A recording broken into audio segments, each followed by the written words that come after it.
Trump आज situation room में एक बैठक करने जा रहे हैं।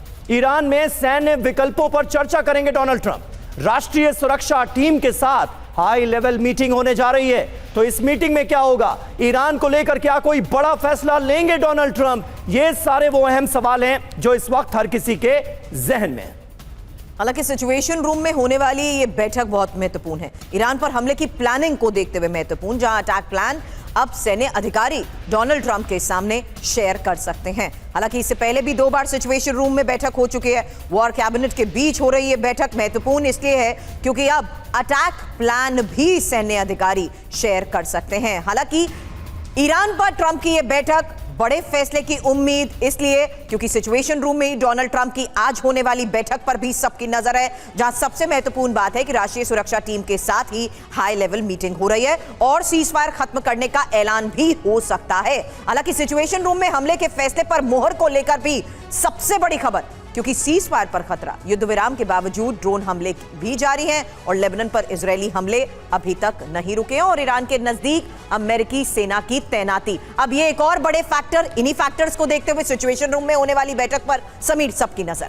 जी और हमारे साथ मनीष जो हमारे सहयोगी भी जुड़ गए हैं। मनीष, जरा बताइए कि जब 40 दिनों की ये जो जंग हुई और अमेरिका ने 28 फरवरी को इतने बड़े हमले शुरू किए, तो क्या पाकिस्तान से पूछने गए थे या कतर के अमीर से पूछने गए थे, यूएई के प्रेसिडेंट से पूछने गए थे या क्राउन प्रिंस से पूछने गए थे सऊदी अरब के कि हमले करें या ना करें? हमले करेंगे तो उसकी कीमत तुम्हें तो भुगतनी नहीं पड़ेगी। अब ऐसा क्यों हो रहा है? सिचुएशन रूम में क्या होने वाला है?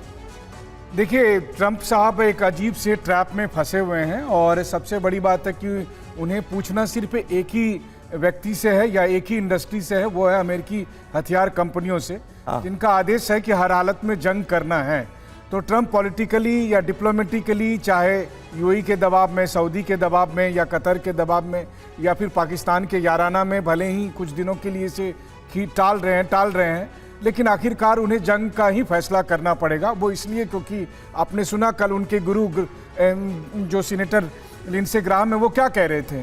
वो कह रहे थे कि भले ही अमेरिका को चाहे कितनी कीमत अदा करनी पड़े, लेकिन युद्ध करना पड़ेगा क्योंकि ईरान नया हिटलर है। वो चर्चिल के उस स्टेटमेंट को कोट कर रहे थे।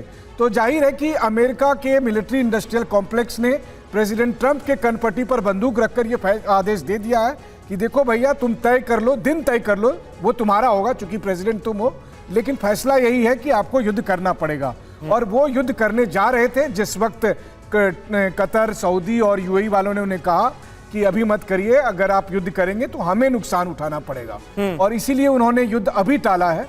लेकिन देर सवेर उन्हें यह युद्ध करना ही पड़ेगा। वैसे भी अगर आप देखिए तो नेगोशिएशन में इन दोनों पक्षों के बीच में 180 डिग्री का फासला है।